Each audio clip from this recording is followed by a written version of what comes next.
Berjumpa semuanya anggota Yanti yang sangat bersemangat mencari Tobrut. Sekarang kita akan kembali lagi diperlihatkan dengan Xiao Yan yang pada saat ini melepaskan segel iblis Tianwu. Suara samar terdengar seperti terdiri dari beberapa suara yang bergabung ketika bertanya siapakah yang membuka segelnya. Xiao Yan pada saat ini menghela nafas dan Xiao Yan selalu bersikap sopan sebelum Xiao Yan bertempur. Semuanya akan tergantung pada sikap Raja Iblis ini, apakah dirinya akan menjadi lawan atau kawan dari Xiao Yan. Xiao Yan dengan sopan segera berkata bahwa junior meminta maaf kepada senior.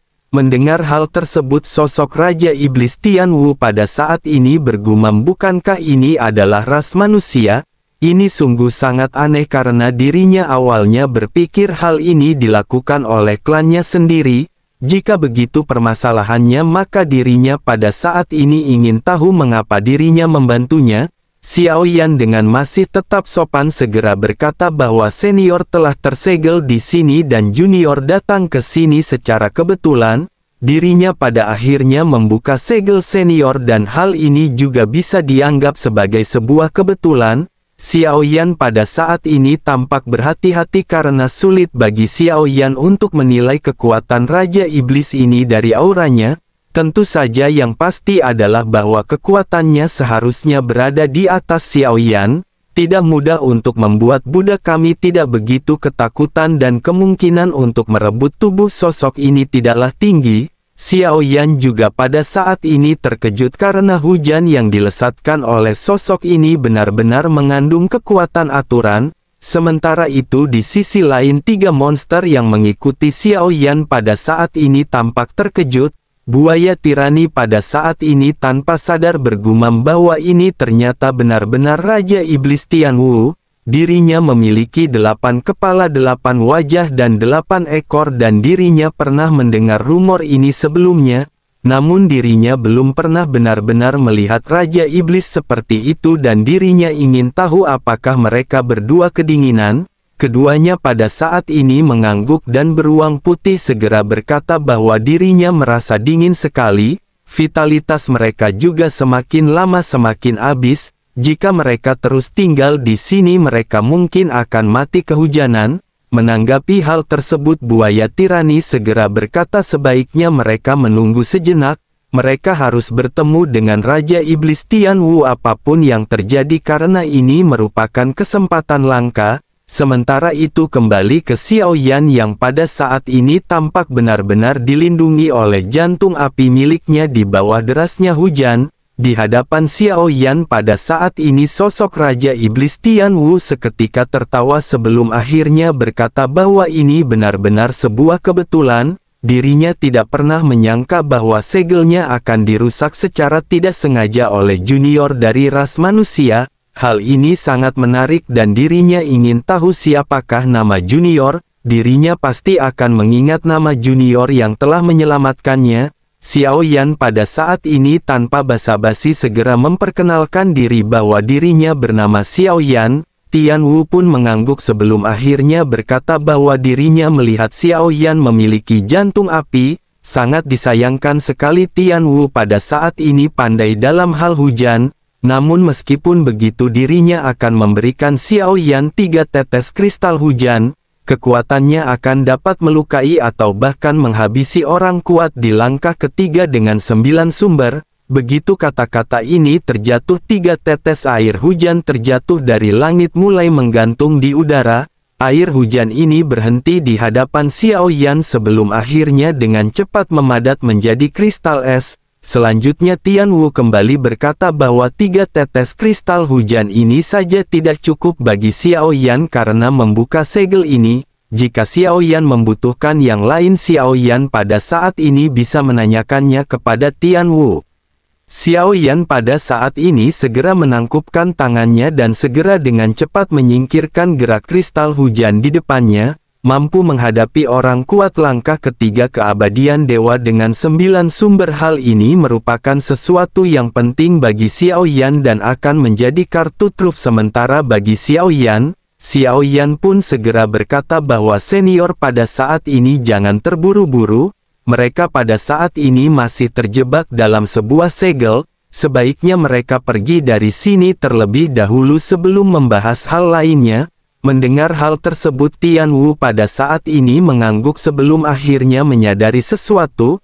Sosoknya kembali berkata bahwa dirinya melihat Xiao Yan sudah berada di puncak langkah ke-9 keabadian Kaisar.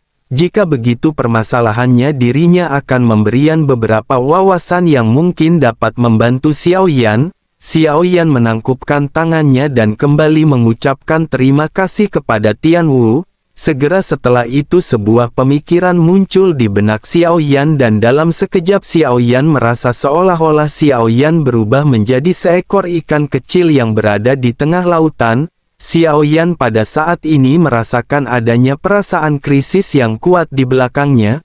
Begitu Xiao Yan berbalik, Xiao Yan melihat mulut besar yang dipenuhi dengan gigi seperti lubang hitam yang hendak menggigit Xiao Yan. Xiao Yan buru-buru mengayunkan tubuh ekor ikannya dan seketika menghindar dari serangan tersebut. Xiao Yan terus-menerus menghindari serangan hingga pada akhirnya Xiao Yan berhasil selamat. Namun meskipun begitu bahaya datang silih berganti dan Xiao Yan terus-menerus harus bertahan hidup. Xiao Yan pada saat ini menghadapi banyak krisis hidup dan mati yang tidak terhitung jumlahnya dan tidak mudah bagi Xiao Yan untuk bertahan hidup. Bersama dengan hal tersebut suara Tian Wu juga pada saat ini terdengar ketika berkata bahwa ikan besar memakan ikan kecil. Itulah yang pada akhirnya akan membantu meningkatkan kekuatan Xiao Yan di dalam kehidupan ini. Mendengar hal tersebut Xiao Yan pada akhirnya memutuskan untuk memangsa ikan yang lebih kecil dari Xiao Yan dan terus-menerus bertahan hidup. Siklus ini terus berlanjut hingga pada akhirnya Xiao Yan benar-benar tidak lepas dari kematian. Xiao Yan pun bergumam bahwa Xiao Yan tidak menyangka menjadi ikan di lautan begitu sulit. Cedera apapun akan bisa berakibat fatal dan berakhir dengan kematian. Begitu Xiao Yan selesai berbicara pada saat ini Xiao Yan pada akhirnya mengembalikan kembali kesadarannya. Begitu terbangun Xiao Yan pada saat ini merasakan ada terlalu banyak rasa keengganan. Hanya Xiao Yan yang tahu seberapa banyak yang telah Xiao Yan alami di dalam krisis sebelumnya. Aura keengganan ini tiba-tiba terpancar di tubuh Xiao Yan dan rasa kematian pada saat ini merasuki tubuh Xiao Yan. Xiao Yan pun lanjut menangkupkan tangannya dan segera mengucapkan terima kasih kepada Tian Wu atas pemahaman yang dirinya berikan. Tian Wu pada saat ini mengangguk dan bertanya apa yang Xiao Yan pelajari darinya. Xiao Yan pada saat ini memandang ke arah Tian Wu yang memiliki aura yang terpancar yang sedikit mengejutkan. Sesungguhnya aura dari Tian Wu ini sangat agung dan dirinya tampak seperti lautan yang sebelumnya dilihat oleh Xiao Yan. Xiao Yan pun menghela nafas dan berkata bahwa apa yang dipahami oleh Xiao Yan adalah dari hidup sampai mati, hukum hidup dan mati dan perbedaan antara kekuatan serta kelemahan. Tentu saja yang lebih penting adalah mengenai keengganan untuk mati pada akhirnya. Mendengar apa yang dikatakan oleh Xiao Yan pada saat ini Tian Wu seketika tertawa dan berkata bahwa di antara ras manusia Xiao Yan memiliki pemahaman yang baik dan dapat dengan jelas memahami hal tersebut. Jika begitu permasalahannya maka dirinya akan memberi Xiao Yan teknik lain. Begitu suara Tian Wu terdengar segera lautan di bawah kaki Xiao Yan mulai berputar perlahan. Hujan di langit yang gelap pada saat ini semakin deras seolah-olah sedang menyambut rajanya. Tidak satupun dari tetesan air hujan yang tersebar di langit awalnya dapat menyentuh Xiao Yan. Namun pada saat ini tetesan berisi kekuatan aturan yang mendominasi dan kuat benar-benar menembus api pelindung Xiao Yan. Hal ini menyebabkan Xiao Yan mengangkat kepalanya karena terkejut. Sementara itu suara Tian Wu terdengar ketika mengeluarkan teknik keterampilan bertarung tingkat suci membalikan awan dan hujan. Mendengar hal ini api di tubuh Xiao Yan pada akhirnya langsung ditarik masuk kembali ke dalam tubuh Xiao Yan. Tanpa perlindungan dari api tetesan air hujan yang jatuh ke tubuh Xiao Yan ini tampak tidak berpengaruh sama sekali. Sebaliknya di tengah hujan deras aura Xiao Yan pada saat ini justru terus-menerus menjadi semakin kuat. Setelah mendapatkan beberapa pemahaman, Xiao Yan pada akhirnya segera mengangkat tangannya. Xiao Yan menggumamkan kata membalikkan awan dan hujan, dan awan gelap di langit kembali bergulir. Air hujan yang semula menetes ke bawah kembali ke langit seolah-olah waktu berjalan mundur. Mata Xiao Yan yang dipenuhi dengan keterkejutan pun seketika menyapu ke sekeliling. Xiao Yan melihat 3 monster di kejauhan yang pada saat ini tampak dalam kondisi lemah. Xiao Yan merasakan kegelisahan yang kuat yang terpancar dari mereka, dan Xiao Yan kembali membalikkan telapak tangannya. Hujan lebat yang sebelumnya megah pada akhirnya dikumpulkan oleh Xiao Yan dan dilesatkan menuju ke arah 3 monster tersebut. Suara ratapan pada akhirnya keluar dari ketiga monster tersebut dengan hujan yang tampak semakin deras. Ketiga tubuh monster ini dipenuhi dengan bekas luka, namun kerusakan terbesar mereka datang dari jiwa. Kekuatan mereka juga secara bertahap melemah dan terjatuh dari keabadian dewa ke keabadian kaisar. Xiao Yan pada akhir menghela nafas, dan Xiao Yan menyadari bahwa keterampilan bertarung ini benar-benar sangat bagus. Xiao Yan juga merasakan bahwa dengan Xiao Yan yang memahami pemahaman baru dan teknik baru, tampaknya kemungkinan Xiao Yan untuk menerobos keabadian para dewa semakin terbuka lebar. Xiao Yan pun bergumam bahwa jika Xiao Yan bisa mendapatkan lebih banyak wawasan seperti ini, mungkin itu akan bisa membantu Xiao Yan menerobos keabadian dewa. Xiao Yan pun tersenyum sebelum akhirnya pusaran air pada saat ini meredup dan menampilkan siluet dari Tian Wu. Suara gemuruh pada saat ini menjadi semakin keras dan sosok agung perlahan muncul. Xiao Yan melihat siluet tubuh yang tampak seperti harimau berisi 8 kepala dengan 8 kaki dan 8 ekor. Sosok tersebut pada saat ini seketika muncul di hadapan Xiao Yan sebelum akhirnya diselimuti oleh udara putih. Selanjutnya sosok ini benar-benar berubah menjadi tubuh manusia di hadapan Xiao Yan. Sosoknya memiliki rambut berwarna merah dengan mata merah dan penampilannya tampak cukup tampan. Xiao Yan dengan berani bergumam bahwa meskipun tubuh aslinya agak aneh, tetapi senior terlihat tampan dengan wujud manusia. Xiao Yan juga pada saat ini benar-benar ingin mengucapkan terima kasih atas keberuntungan yang diberikan oleh senior. Tian Wu pada saat ini melambaikan tangannya dan kekuatan hujan pada saat ini benar-benar menghilang sementara Xiao Yan menghela nafas. Xiao Yan pada saat ini benar-benar telah memperoleh keterampilan bertarung suci lainnya. Kekuatan Xiao Yan akan meningkat di tengah hujan sementara kekuatan musuh akan anjlok di tengah hujan. Sementara itu Tian Wu pada saat ini segera berbicara dengan suara normal layaknya manusia. Dirinya berkata bahwa Xiao Yan tidak perlu terlalu banyak berterima kasih. Ini hanya masalah timbal balik sebagai rasa hormat kepada Xiao Yan karena telah membantunya membuka segel. Tian Wu pun memandang Xiao Yan dari dekat sebelum akhirnya bertanya apakah Xiao Yan bukan dari alam misterius surga barat. Begitu selesai berbicara, matanya tertuju pada alis Xiao Yan dan bergumam bahwa simbol di alis ini terlihat familiar. Menanggapi hal tersebut, Xiao Yan pada saat ini menjelaskan bahwa dirinya berasal dari Sensi, namun yang terpenting pada saat ini adalah mereka sedang terjebak di dalam ruang Buddha Kamita. Senior pada saat ini tidak perlu khawatir karena Xiao Yan pada saat ini memiliki cara untuk bisa pergi. Begitu Xiao Yan selesai berbicara, Tian Wu melambaikan tangannya dan awan gelap di langit seketika menghilang. Tian Wu pun segera menunjuk apakah itu adalah orangnya. Xiao Yan melihat ke atas dan melihat di celah yang robek ada kepala gemuk dari Buddha Kamita yang pada saat ini menatap ke arah mereka. Buddha Kamita menatap ke arah Xiao Yan dan yang lainnya dengan marah. Sosoknya berteriak jika Xiao Yan benar-benar melepaskannya maka Xiao Yan akan dihancurkan bersama dengan alam ini. Xiao Yan tidak peduli dengan perkataannya karena meskipun dirinya meraung dengan marah, yang lebih terlihat jelas adalah ketakutan yang pada saat ini terpancar di matanya. Tian Wu juga pada saat ini melambaikan tangannya dan beberapa lekukan darah tiba-tiba muncul di wajah Buddha Kamita atau Jiami. Dirinya lanjut meraung kesakitan dan segera malih kembali kepalanya dari celah tersebut. Sementara itu Tian Wu bergumam bahwa dirinya telah benar-benar tersegel di sini dan apakah waktu sudah berlalu sangat lama. Meskipun dirinya bisa menerobos tempat ini tetapi memang agak merepotkan untuk bisa melakukannya. Mendengar hal tersebut Xiao Yan sedikit mengangguk dan berkata sebaiknya mereka pada saat ini berkumpul karena Xiao Yan memiliki harta karun yang bisa menghancurkan alam ini. Begitu selesai berbicara Xiao Yan pada saat ini melambaikan tangannya dan sosok Gou Yan keluar. Xiao Yan pun kembali berkata bahwa harta karun inilah yang telah membuka segel untuk senior. Mendengar apa yang dikatakan oleh Xiao Yan, Gou Yan pada saat ini tampak terlihat marah.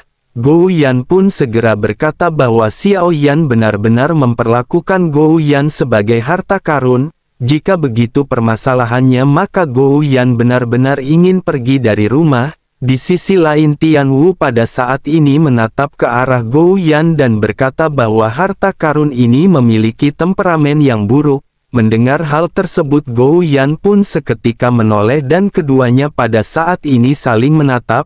Setelah tertegun untuk beberapa saat keduanya segera berkata serempak ketika berkata bukankah ini? Keduanya seketika kembali tertegun sebelum akhirnya menunjukkan kebahagiaan yang langka di wajahnya. Tian Wu pun segera berkata bahwa dirinya tidak menyangka ada kesempatan untuk bertemu lagi dengan mata biru. Gou Yan juga pada saat ini berkata bahwa dirinya sudah lama sekali tidak melihat monster air Gou Yan. Tampaknya juga memiliki nama panggilan pada Tian Wu dan hal ini membuat Xiao Yan sedikit terkejut. Sementara itu Tian Wu kembali bertanya mengapa pada saat ini hanya ada bola mata yang tersisa dan di manakah tubuhnya. Gou Yan segera menjelaskan bahwa tubuhnya diledakkan dan dipotong-potong oleh penjahat.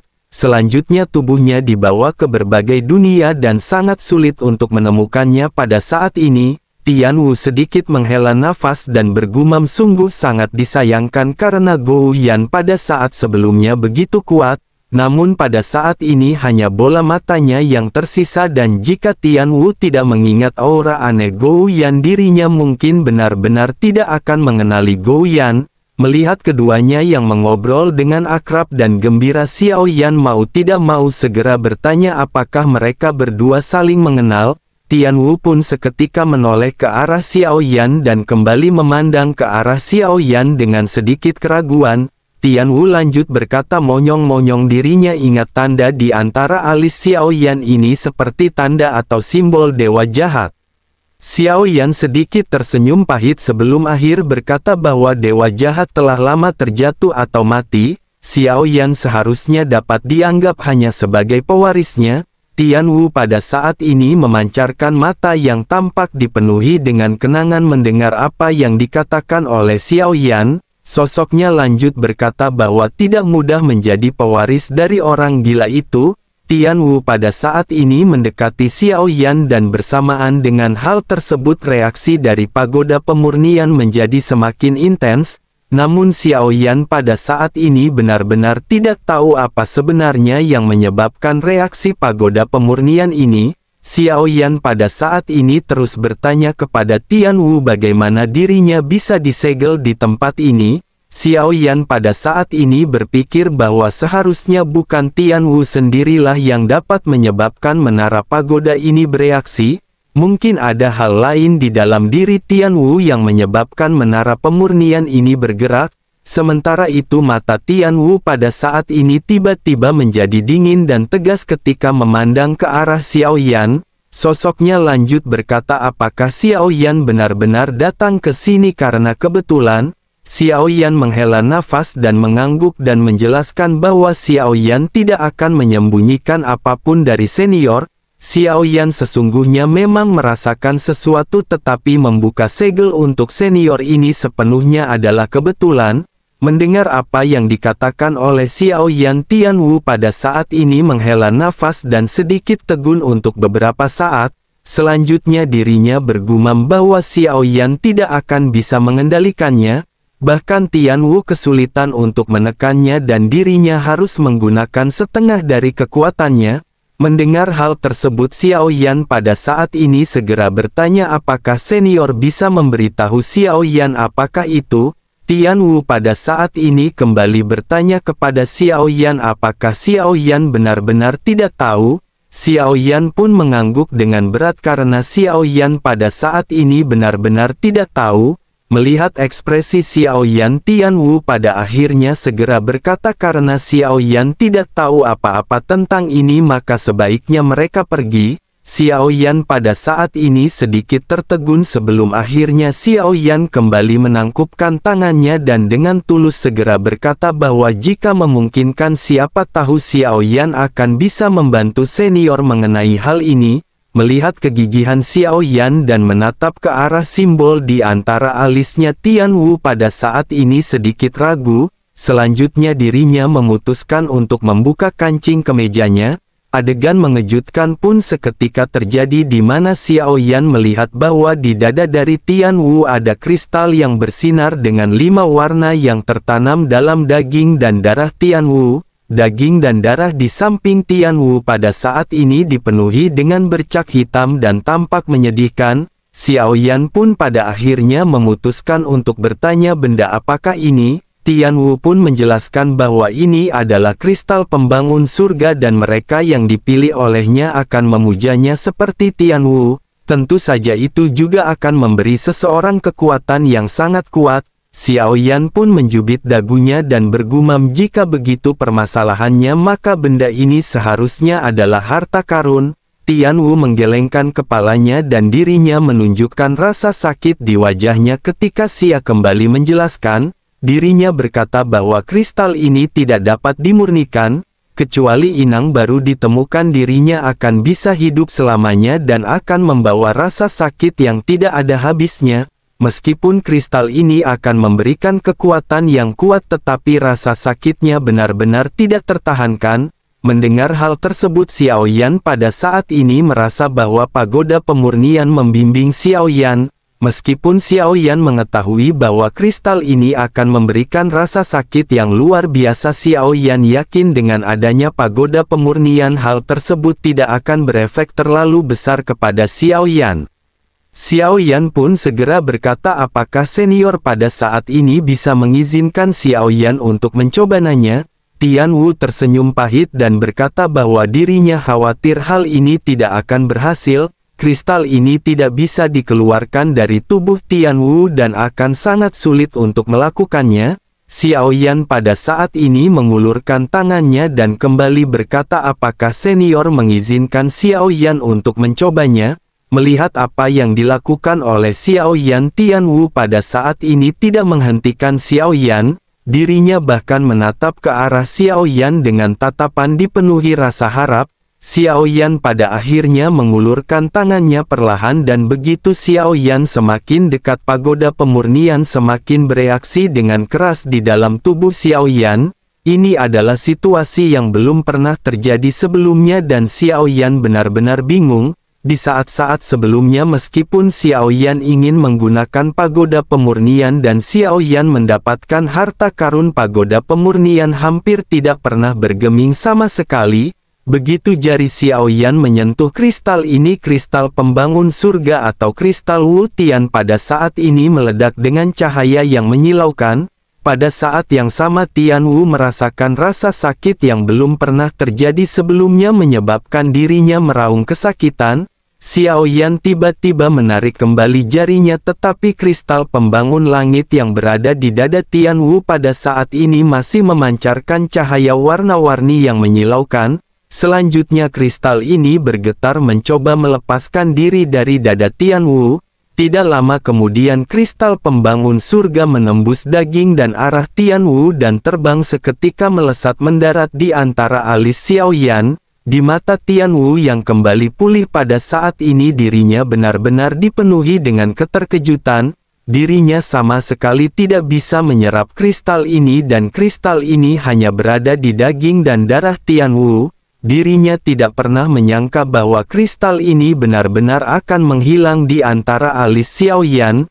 Tian Wu pun mengabaikan rasa sakitnya dan tanpa sadar bergumam, apakah kristal ini benar-benar nyatu? Kristal ini dikatakan sebagai sesuatu yang berasal dari dunia luar, itu sama sekali bukanlah sesuatu yang bisa dikendalikan oleh makhluk hidup seperti mereka. Dirinya tidak menyangka bahwa itu akan bisa menyatu dengan Xiao Yan. Tian Wu pun lanjut tertawa terbahak-bahak sebelum akhirnya berkata dengan lega, akhirnya dirinya membuang kristal ini, karena itu bisa menyatu dengan Xiao Yan maka itu berarti milik Xiao Yan. Xiao Yan pada saat ini menghela nafas lega melihat Tian Wu yang tampaknya tidak hanya tidak marah tetapi menunjukkan ekspresi yang sangat bahagia di wajahnya. Rupanya dirinya telah mencoba banyak metode yang tidak terhitung jumlahnya tetapi dirinya tidak dapat menghilangkan kristal tersebut.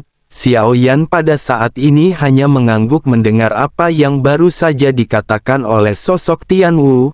Namun sesungguhnya pada saat ini kristal pembangun surga ini tidak diintegrasikan ke dalam tubuh Xiao Yan melainkan langsung diserap oleh pagoda pemurnian. Namun meskipun begitu Xiao Yan pada saat ini masih menangkupkan tangannya dan mengucapkan terima kasih atas hadiah senior.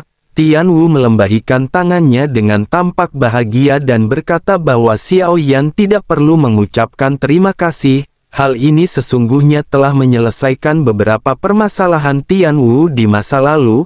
Pada saat itu dirinya sangat mengejar kekuatan dengan segala cara tetapi setelah dirinya benar-benar membayar harganya dirinya menyesalinya. Hari ini dirinya pada akhirnya benar-benar berbeda dengan sosoknya pada dahulu kala. Lain itu keberadaannya di sini juga sesungguhnya karena keinginannya, dirinya memutuskan untuk berkultivasi di tempat ini. Jika tidak bagaimana mungkin babi gemuk itu bisa mengurungnya di sini. Tian Wu pada saat ini menghela nafas sebelum akhirnya kembali berkata sebaiknya mereka tidak berbicara terlalu banyak, sebaiknya mereka pergi dari tempat ini terlebih dahulu sebelum akhirnya mereka bisa melanjutkan perbincangan. Xiao Yan pun mengangguk ketika Xiao Yan mendengar hal ini dan Xiao Yan pada saat ini menatap ke arah langit. Selanjutnya Xiao Yan segera mengajak Tian Wu untuk segera bergegas pergi menuju ke arah kekurangan formasi di tempat ini. Begitu Xiao Yan hendak bergerak, Xiao Yan melihat ada 3 monster yang pada saat ini masih terlihat lemah.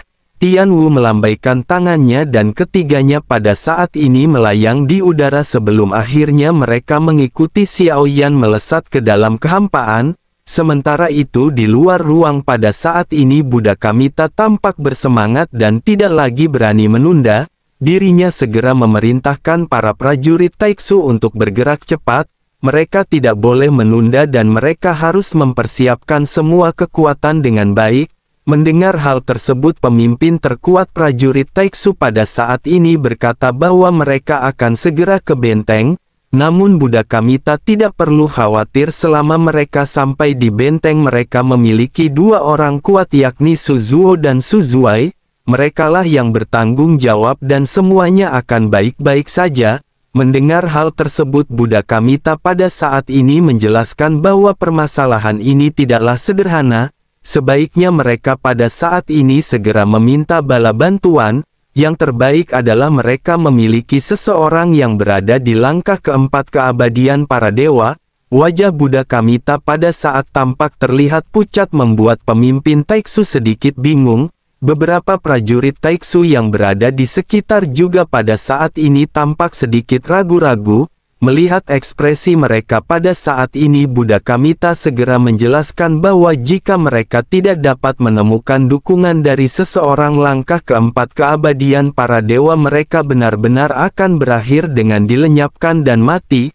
Pemimpin dari Taiksu pada akhirnya mengangguk dan berkata bahwa dirinya akan meminta bala bantuan yang mulia. Begitu selesai berbicara pada akhirnya mereka segera bergegas ke benteng sementara para prajurit lainnya segera meminta bala bantuan. Begitu sampai di benteng mereka bertemu dengan 2 komandan yang bernama Su Zuo dan Su Zuai. Pemimpin Taiksu sebelumnya segera berkata kepada keduanya bahwa situasi pada saat ini tampaknya telah jatuh dalam kekacauan. Sebaiknya mereka mengatur formasi dan bersiap untuk bertempur menghadapi serangan lawan. Melihat sosok Su Zuo dan Su Huai pada saat ini, Buddha Kamita mengerutkan kening. Sosoknya lanjut berkata bahwa kekuatan mereka tidak cukup dan ini terlalu lemah. Mereka pada saat ini membutuhkan orang kuat yang berada di langkah keempat keabadian para dewa. Kekuatan mereka hanya berada di langkah kedua keabadian para dewa, dan jika dirinya tidak percaya kepada Buddha Kamita, mereka pada akhirnya akan berakhir menjadi mayat. Menanggapi hal tersebut, komandan sebelumnya segera berkata bahwa sebaiknya Buddha Kamita jangan khawatir. Mereka telah memberitahu Yang Mulia Su Tianyu, meskipun dirinya bukanlah seorang yang berada di langkah keempat keabadian para dewa, dirinya memiliki kekuatan langkah ketiga keabadian para dewa dengan kekuatan 6 sumber. Dengan pembentukan formasi besar maka mereka akan dapat menghabisi musuh manapun yang muncul. Buddha Kamita pada saat ini hanya bisa terdiam sambil menatap ke arah lengan bajunya yang terus-menerus bergoyang. Firasat buruk menjadi semakin kuat sebelum akhirnya tiba-tiba angin kencang seketika melonjak di sekitar. Langit dengan cepat dipenuhi dengan awan gelap. Buddha Kamita tiba-tiba mengangkat kepalanya untuk menatap ke arah langit dengan ekspresinya yang berubah drastis. Sosoknya juga segera berkata sebaiknya mereka pada saat ini bersiap untuk bertempur. Belasan kapal Dewa Taiksu pada akhirnya meledak dengan cahaya dan mereka semua segera mengaktifkan formasi yang telah mereka susun. Sementara itu Su Zuo mengangkat tangannya dan melambai sambil bertanya apakah sesungguhnya yang terjadi. Bersamaan dengan hal tersebut awan pada saat ini menjadi makin tebal dan gerimis mulai turun dari langit. Su Zuo melambaikan tangannya berharap membubarkan awan dan mengubah cuaca, namun dengan adanya gelombang meskipun awan hanya sedikit berguling, awan ini tidak menghilang dan hujan pada saat ini turun menjadi semakin deras. Su Zuo pun dengan heran bergumam, hujan macam apakah ini, karena sesungguhnya hujan ini mengandung kekuatan aturan. Bersamaan dengan perkataan yang terdengar, tiba-tiba lengan baju Buddha Kamita meledak dengan cahaya yang menyilaukan.